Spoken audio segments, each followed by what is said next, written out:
बिस्मिल्लाहिर्रहमानिर्रहीम, अस्सलाम वालेकुम नादरीन। आप यूट्यूब चैनल देख रहे हैं, मैं इमरान खान हूँ। आज DGISPR ने एक प्रेस कॉन्फ्रेंस की है जनरल बाबर ने, और उन्होंने अपनी प्रेस कॉन्फ्रेंस में कुछ चीज़ों को क्लियर किया है।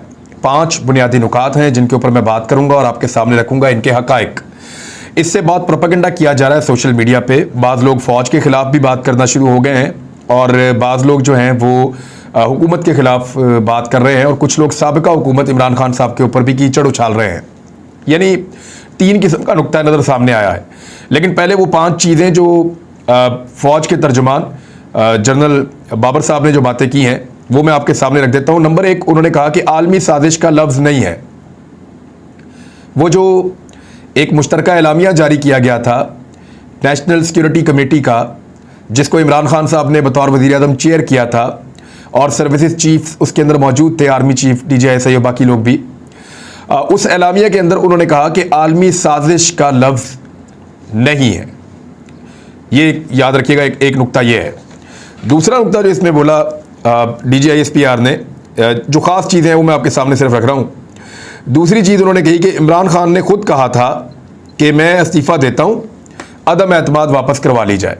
ये दूसरी चीज़ है। ये उस वक्त की बात है जब इमरान खान साहब की नेगोशिएशंस चल रही थी इदारों के साथ, और उस वक्त उन्होंने ये कहा भी था कि मुझे 3 ऑप्शंस दिए गए हैं कि या तो तहरीक अदम एतमाद का सामना करो, या मुस्ताफ़ी हो जाओ, तो या फिर जो है वो इंतखाबात करवाए जाएं। अब उन्होंने कहा था कि इंतखाबात वाली ऑप्शन ठीक है। बहरहाल तीसरा जो नुक्ता उठाया गया वो ये था कि अमेरिका ने फ़ौजी अड्डे कभी नहीं मांगे, या अमेरिका ने कभी नहीं कहा कि उन्हें पाकिस्तान से फ़ौजी अड्डे चाहिए। नंबर 4, एटमी असासों की बात जो इमरान खान साहब ने की है, ये बात करते हुए किसी को भी मोहतात रहना होगा, क्योंकि एक सियासी जमात कोई भी जो है वो इन असासों की मुहाफ़िज़ नहीं है। इस तरीक़ेकार से ये बात हुई है। 5वां नुक्ता जो है वो ये कि आर्मी चीफ की एक्सटेंशन पर कोई डिमांड नहीं है। 29 नवंबर को वो रिटायर हो जाएंगे जनरल कमर जवेद बाजवा साहब। तो ये 5 चीज़ें आप अपने दिमाग में रख लें, और इनके ऊपर अब हम बात करेंगे कि DGISPR ने क्या कहा और जो हक़ाइक़ हैं वो किस तरीके से अब सामने आ रहे हैं। नंबर 1, बैरूनी मुदाखलत हुई है, साजिश का लफ्ज़ उसके अंदर मौजूद नहीं है। देखिए, यही तो करना था। इमरान खान साहब ने जो मामला उठाया था वो ये उठाया था कि बाहर से मुदाखलत हो रही है पाकिस्तान के अंदर, और जो मुश्तरका एलामिया है नेशनल सिक्योरिटी कमेटी का, उसमें बाकायदा ये लिखा हुआ है कि बैरूनी मुदाखलत इसको तसव्वुर किया जाता है, बदतरीन बैरूनी मुदाखलत, और इसको किसी सूरत भी बर्दाश्त नहीं किया जाएगा। और इसके जो अल्फाज इसके अंदर इस्तेमाल किए गए हैं वो डिप्लोमेटिक नहीं हैं, अनडिप्लोमेटिक हैं। सफारती आदाब का उनमें ख्याल नहीं रखा गया। ये उस एलामिया के अंदर लिखा गया था। अब बाहर से मुदाखलत हो गई, इसका सबूत आपके पास आ गया कि अमेरिका पाकिस्तान के अंदर मुदाखलत कर रहा है। अब आपने साजिश पकड़नी है। अमेरिका ने तो साजिश कर ली, आपने पाकिस्तान के अंदर उस साजिश को साबित करना है। तो उसके लिए इंक्वायरी होगी, उसके लिए इदारों के अंदर जो इंटेलिजेंट लोग हैं वो बैठेंगे, उसके लिए डाटा फराहम किया जाएगा, उसके लिए एक लंबा कमीशन बन के उसकी तहकीकात करेगा। तब पता चलेगा कि बाहर से जो मुदाखलत हुई है वो एक साजिश पूरी बनी या नहीं बनी। इमरान खान साहब ने एलामिया के अंदर बेशक यही लिखा है कि बैरूनी मुदाखलत, एलामिया में नहीं लिखा बैरूनी साजिश, क्योंकि एलामिया में अगर ये लिख दिया जाता बैरूनी साजिश तो ये खेल उसी दिन ख़त्म हो जाता। एलामिया में बैरूनी साजिश लिखना बिल्कुल गलत था, और अगर वो लिख देते तो खेल उस दिन ख़त्म हो जाता। पाकिस्तान की सारी पॉलिटिकल पार्टीज जो है जो इमरान खान के ख़िलाफ़ है वो गद्दार डिक्लेयर हो जाती। तो वो क्योंकि कबल अज़ वक्त था, तो इसलिए एलामिया में लिखा गया कि ये एक बदतरीन बैरूनी मुदाखलत है और इसको किसी भी सूरत में कबूल नहीं किया जाएगा। ये एलामिया के अंदर लिखा हुआ है। यानी अमेरिका पाकिस्तान में रिजीम चेंज करना चाहता है, ये एक बदतरीन बैरूनी मुदाखलत है, इसको तस्लीम नहीं किया जाएगा। अब साजिश हो रही थी या नहीं हो रही थी, ये एक अजीब चीज़ है कि मुदाखलत हुई है और साजिश नहीं हुई। भाई, अगर साजिश का वर्ड नहीं है तो डालिए उसमें, और डालने के लिए आपको एक इंक्वायरी करनी है। इंक्वायरी में आपने देखना है कि अमेरिकन क्या पाकिस्तानियों से पिछले 10 साल में इसी तरह मिलते रहे हैं, या इन 3-4 महीनों में किसी और तरीके से मिले हैं। क्या अमेरिकन की मुलाकातें जिस तवातर से पहले होती थी उसी तरह हुई हैं, या मुख्तलिफ अंदाज में हुई हैं। अमेरिकन जिस किस्म के लोगों से अब मिले हैं इसी तरह मिलते रहे हैं या मुख्तलिफ अंदाज में मिले हैं। वो लोग जो मुनहरिफ हुए वो अमेरिकन से कब कब मिले, वो सहाफ़ी जिन्होंने सारे मामले को उठाया वो अमेरिकन से कब कब मिले।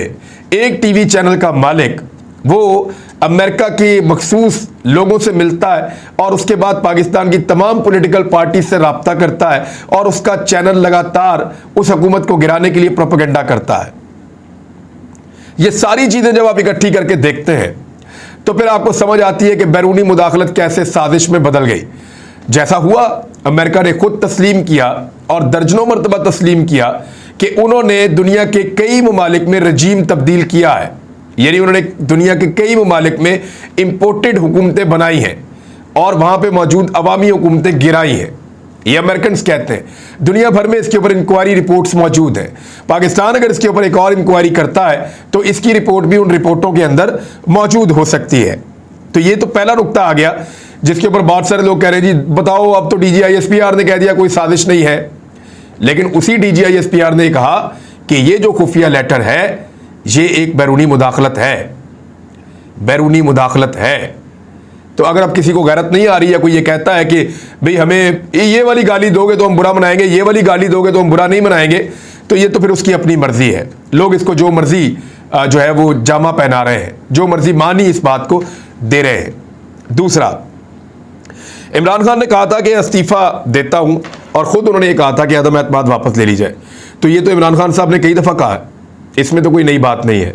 और जब मैंने इमरान खान साहब का इंटरव्यू किया और मैंने कहा कि आपने पाक फ़ौज से कोई दरख्वास्त की है पाकिस्तान की एस्टेब्लिशमेंट से कि वो आपके लिए कोई रास्ता निकालें, तो उन्होंने कहा जी मैंने नहीं कहा। अब मैं आपको हकीकत बता देता हूं जो इमरान खान साहब ने मुझे बताई थी। इमरान खान साहब के जो लोग हैं, जो पॉलिटिकल पार्टी के अंदर मुख्तलिफ लोग होते हैं, वो लोग मुख्तलिफ जगहों पे डिस्कशंस कर रहे थे, इदारों के साथ भी कर रहे थे। लीगल टीम है वो अदालत में मौजूद थी और जो पॉलिटिकली लोग चीज़ें हैंडल करते हैं, आपने देखा होगा कि फवाद चौधरी की साद रफ़ीक के साथ बात हो रही थी, फिर साद रफ़ीक के साथ जो है वो एक मौका पर असद उमर की बात हो रही थी। कुछ चीज़ें तो आपने सामने देखी और कुछ चीज़ें आपको नज़र नहीं आती।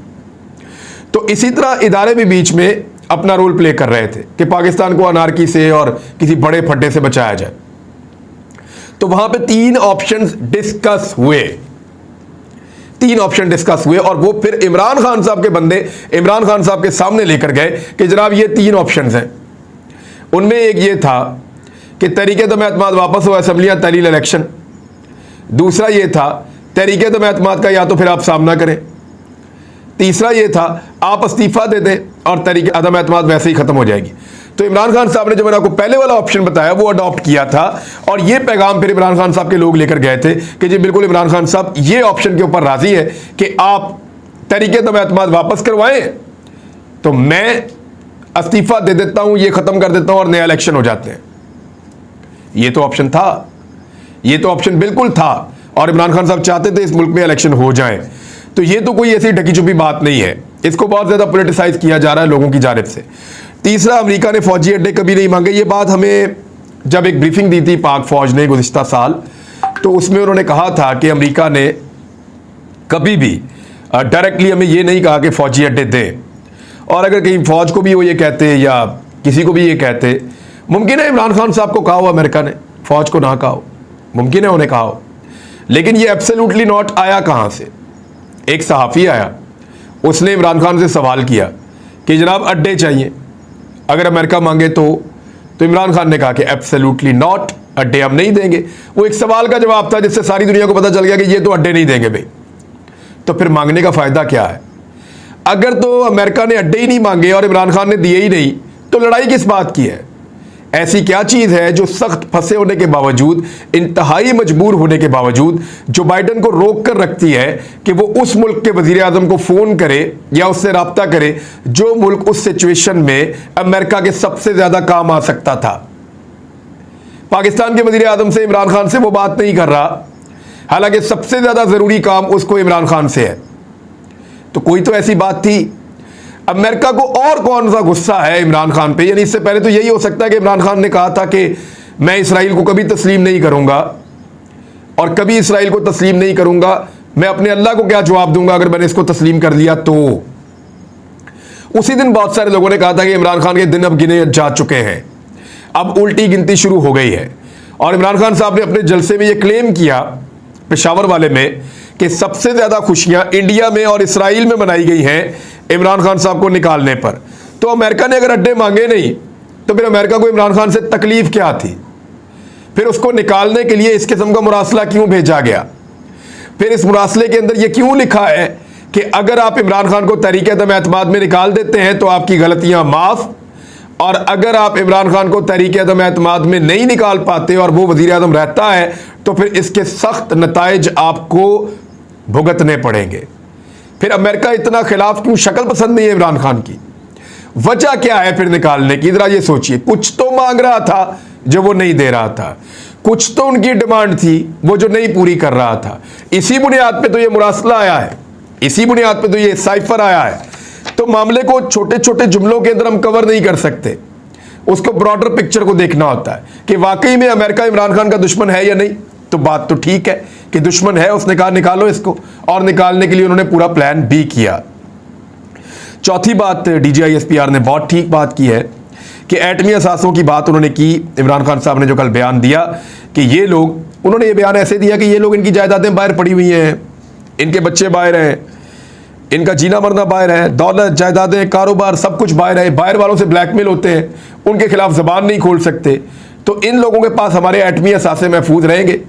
तो मैं बड़ा क्लियरली ये बता दूं कि ये सवाल तो इमरान खान साहब बतौर सियासी लीडर उठा सकते हैं, उनके खिलाफ भी यही सवाल फजलुर रहमान उठाता रहा है। PMLN के लोग ये कहते रहे कि इमरान खान जैसे बंदे के होते हुए हमारे एटमी असासे महफूज नहीं है, ये सारे लोग कहते रहे हैं। ये सियासी नारा है, ये इमरान खान ने कल इस्तेमाल किया, PMLN ने उससे पहले इस्तेमाल किया, पीपल्स पार्टी भी करती रही। पीपल्स पार्टी ने उतना नहीं किया, लेकिन फजलुर रहमान साहब बहुत ज्यादा करते रहे। लेकिन ये गैर जरूरी है इसलिए कि पाकिस्तान के एटमी असासे पाकिस्तान की फोर्सेस की जिम्मेदारी है, और यही पाकिस्तान के पास एक वाहिद डेटरेंस है। इंडिया के मुकाबले में हमारी फौज उतनी ताकतवर नहीं है, हमारे पास उतने हथियार नहीं है। इंडिया के मुकाबले में हमारी फौज बहुत छोटी है, हमारा फौजी बजट भी बहुत छोटा है, हमारे हथियार जो है उनकी तादाद भी बहुत कम है, और इंडिया अब जदीद से जदीद नए से नए हथियार खरीद रहा है।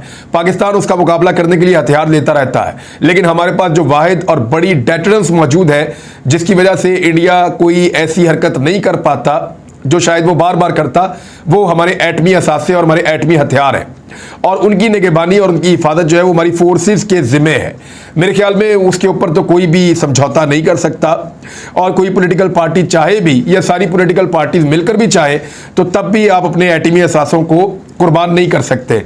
यानी जुल्फिकार अली भुट्टो के दौर में चलता रहा, ज़िया उल हक के दौर में चलता रहा, बेनज़ीर का दौर आया, नवाज शरीफ का दौर आया, बेनज़ीर का दौर आया, नवाज शरीफ का दौर आया, हमने एटमी धमाके कर दिए, फिर चलता रहा। परवेज़ मुशर्रफ का दौर है, हमने उसके अंदर जो है वो एटमी हथियार बनाए, फिर यानी एटम बम तो हमने बना लिया था, उसको ले जाने के लिए हमारे पास मिसाइल की टेक्नोलॉजी नहीं थी, फिर हमने वो बनाया, और फिर जदीद तरीन हमने अपने मिसाइल तैयार किए। और फिर उसके बाद पीपल्स पार्टी का दौर आया, नून लीग का दौर आया, PTI का दौर है। ये कभी नहीं होगा कि आपके एटमी असासे जो है वो इस तरह बिक जाएंगे, लेकिन ये पॉलिटिकल नुक्ते और नारे के तौर पे सब लोग इस्तेमाल करते रहे। कल इसको इमरान खान साहब ने भी वैसे ही इस्तेमाल किया है, लेकिन इससे पहले कभी फौज ने इसके बारे में ऐसे स्टेटमेंट, जवाबी स्टेटमेंट नहीं दिया। लेकिन ये भी एक सवाल था, और सवाल के जवाब के अंदर ये हुआ, तो एक गैर ज़रूरी चीज़ है। नंबर 5वां, आर्मी चीफ की एक्सटेंशन पर कोई डिमांड नहीं है। 29 तारीख को नवंबर की आर्मी चीफ रिटायर हो जाएंगे, ये बात ठीक है, क्योंकि आर्मी चीफ कमर जमील बाजवा साहब ने जब हमसे बात की थी, हमसे मुलाकात की थी गुज़िश्ता साल रमज़ान में, उसके बाद भी हुई थी, तो एक्सटेंशन के ऊपर जब बात हुई तो वो साफ कहते हैं कि जी मैं एक्सटेंशन अब नहीं लेना चाहता, मुझे पहले एक्सटेंशन मिली है और जो टाइम मैंने देखा है तो मैं ये चाहता हूँ कि मैं अब अपने बच्चों के साथ, बच्चों के साथ टाइम गुजारूँ, और मैं अपनी रिटायरमेंट की ज़िंदगी गुजारना चाहता हूँ। तो जनरल कमर जावेद बाजवा 29 नवंबर को रिटायर हो जाएंगे, और ये जो एक प्रोपेगेंडा फैलाया गया जियो न्यूज़ पे, दीगर पाकिस्तान के कुछ चैनल्स पे, और BBC ने ये किया कि इमरान खान साहब के ऊपर हाथ उठाया फ़ौजी क़यादत ने आकर, उनके ऊपर टॉर्चर किया, और वहाँ हेलीकॉप्टर में पहुँचे, और ये इसको बहुत सारे PMLN के सहाफ़ी जो है वो बाय कर रहे थे, वो सारा झूठ निकल आया। कुछ लोग कह रहे थे कि इमरान खान साहब, और TV पे खबरें चल रही थी कि आर्मी चीफ को ओहदे से हटा रहे हैं इमरान खान साहब, और जो स्पेशल कैबिनेट की मीटिंग बुलाई है उसके अंदर उनको डी नोटिफाई कर रहे हैं, आर्मी चीफ को ओहदे से हटाकर किसी और को आर्मी चीफ बनाने वाले हैं। तो ये इन सारी चीज़ों की तरदीद हो गई। ऐसा उस रात कुछ नहीं हुआ था। मैं खुद उस रात वहाँ पे मौजूद था, मैं खुद इस चीज़ का गवाह हूँ। तो अब ये चीज़ें बड़ी क्लियर हैं और आपके सामने हैं। तो ये आर्मी चीफ के जो तर्जुमान हैं, यानी पाक फौज के जो तर्जुमान हैं जनरल बाबर, उनकी एक ISPR के DG की एक प्रेस कॉन्फ्रेंस थी और उसमें बहुत सारी चीज़ें अब क्लियर हो गई हैं कि बैरूनी मुदाखलत हुई है। यानी ये हम शुक्रिया अदा करते हैं पाक फौज के तर्जुमान का कि उन्होंने ये चीज़ कंफर्म की कि पाकिस्तान के अंदर रजीम चेंज के लिए एक बैरूनी मुदाखलत हुई है, जिसके ऊपर पाकिस्तान ने डिमार्च भी भेजा है। तो ये जो बैरूनी मुदाखलत हुई है, इसी के ऊपर तो इमरान खान और पूरा पाकिस्तान बाहर निकला है। तो पाक फौज ने उसको स्टैंप कर दिया है। साजिश साबित करने के लिए हमें इंक्वायरी करनी पड़ेगी, एक बड़ी ऐसी इंक्वायरी शुरू करनी पड़ेगी जो तमाम पॉलिटिकल पार्टीज और तमाम स्टेक होल्डर्स, खसूसन पाकिस्तान तहरीक इंसाफ को काबिल कबूल हो। तो फिर जो है वो ये मामला आगे बढ़ेगा। लेकिन मुदाखलत जो है उसको कंफर्म कर दिया है पाकिस्तान की फौज के तर्जुमान ने। तो ये अब मामला यहां से आगे बढ़ेगा। अब तक के लिए इतने, अपना ख्याल रखिएगा, अपने इस चैनल का भी। अल्लाह हाफिज।